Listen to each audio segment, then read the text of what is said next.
Hello दोस्तों, आप सबका स्वागत है हमारे यूट्यूब चैनल में। आशा करता हूँ कि आप सब स्वस्थ होंगे। तो आज मैं आपके सामने एक इम्पोर्टेंट टॉपिक लेकर आया हूँ। तो उसका नाम है अंतर्राष्ट्रीय सीमाएं, जिसको इंटरनेशनल बॉर्डर्स भी बोला जाता है। तो इस टॉपिक को इसलिए कंसिडर किया गया है क्योंकि ये एक ऐसा टॉपिक है जो कि पेपर में कई बार पूछा जा चुका है अब तक।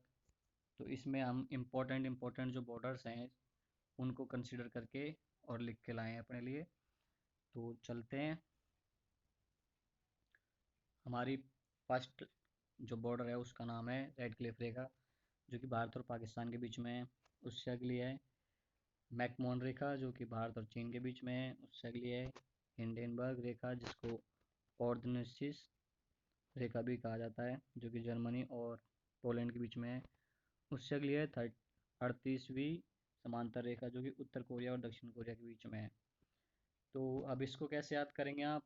तो इसको याद करने के लिए जो रेड क्लिफ है उसमें जो रेड है वो एक मतलब खून का सिंबल होता है। तो हमारे जो पड़ोसी देश पाकिस्तान है उसके साथ हमारी पहले भी कई बार लड़ाई हो चुकी है, जिसमें खून खून वगैरह आता रहता है, मतलब लड़ाई में खून खराबा होता है और देश पे बॉर्डर कुछ न कुछ दिन में मरते रहते हैं। तो इससे याद कर सकते हो आप कि रेड क्लिफ रेखा खून के लिए सिंबल के लिए है। तो पाकिस्तान में आतंकवादी, जैसे आप सब जानते होंगे कि आतंकवादी गिरोह वगैरह के आते रहते हैं जो भी। तो इसलिए इसको याद करने के लिए सीधे इस तरीके से याद कर सकते हो। अगली है मैकमोहन रेखा। तो इसको याद करने के लिए ऐसे याद कर सकते हैं आप कि इसमें मैकमोहन में अगर आप इसको इंग्लिश में लिखेंगे तो इसमें मैक में मतलब एक चाइना का सा वर्ड आता है मैक, जिसमें एक सी आता है। तो सी मतलब सी चाइना को रिप्रेजेंट करेगा। ठीक है। जो हमारी फर्स्ट बॉर्डर है जो पाकिस्तान के साथ बनाई गई थी, ये सर सिरिल रेडक्लिफ की अध्यक्षता में बनाई गई थी। जो कि सीमा जिस जिसमें की जो सीमा निर्धारण की गई थी वो 1,75,000 वर्ग मील इतने के बनाई गई थी बॉर्डर। अब चलते हैं अगली हमारी जो मैकमोहन रेखा है। जो हमारी मैकमोहन रेखा है वो 1913 से 1914 के बीच में बनाई गई थी। यह रेखा हमारे एक वार्ताकार थे जिनका नाम था सर हेनरी मैकमोहन, इनकी अध्यक्षता में बनाई गई थी। अब अब आगे जो है उनको आपको याद करना पड़ेगा क्योंकि इम्पोर्टेंट है और इनके लिए हमारे पास कोई ट्रिक बनी नहीं है। तो आप अपने तरीके से याद कर सकते हैं इनको। तो अगले चलते हैं। इसमें इसमें एक बार फिर से देखते हैं। इसमें जो 38वीं है इसको याद करने के लिए आप इस तरीके से याद कर सकते हैं कि जैसे उत्तर और दक्षिण मतलब अलग अलग पोल हैं, अपोजिट पोल हैं दोनों के दोनों। मतलब एक नॉर्थ और एक साउथ, दोनों अपोजिट साइड हैं दोनों।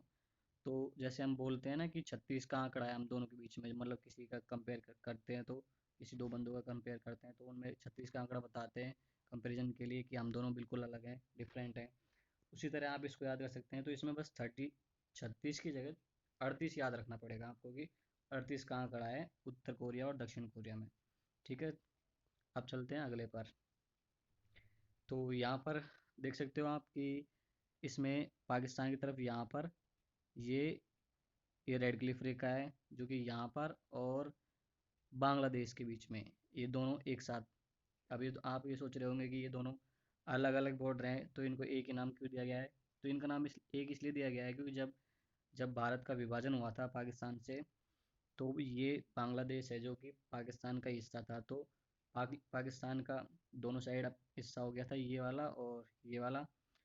तो इससे आप याद रख सकते हो कि दोनों पाकिस्तान के हिस्से थे। तो एक ही रेखा का तो एक ही नाम रहेगा, अलग अलग तो रख नहीं सकते। तो इसलिए दोनों का एक ही नाम याद रखना है आपको, रेड क्लिफ रेखा। ठीक है। लेकिन अब बाद में जाके जब उनके बीच में जब उनके बीच में मतभेद होने लगे थे अपनी कौम को लेकर, तो उसकी वजह से बाद में जाके भारत ने बांग्लादेश का साथ देकर पाकिस्तान से उसको अलग कर दिया। तो अब चलते हैं अगले पर। यहाँ देख सकते हो आपकी जो यहाँ पर आप देख सकते हो कि जो मैकमोहन रेखा है वहाँ पर आए दिन विवाद होते रहते हैं भारत और चीन के बीच में।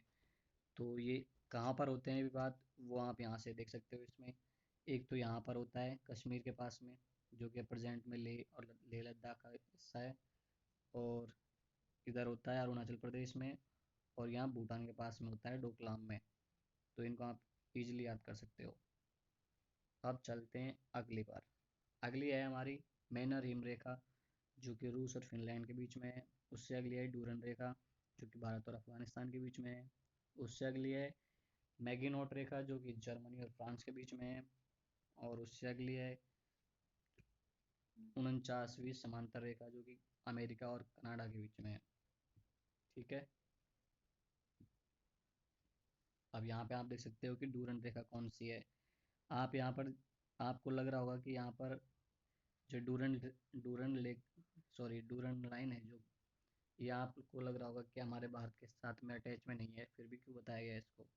लेकिन आप देख सकते हो यहाँ पर जो पहले कश्मीर का पूरा हिस्सा था, जो कि LAC के अंदर आता है, तो यहाँ पर ये पहले और क्या अभी भी कनेक्ट है वहाँ पर।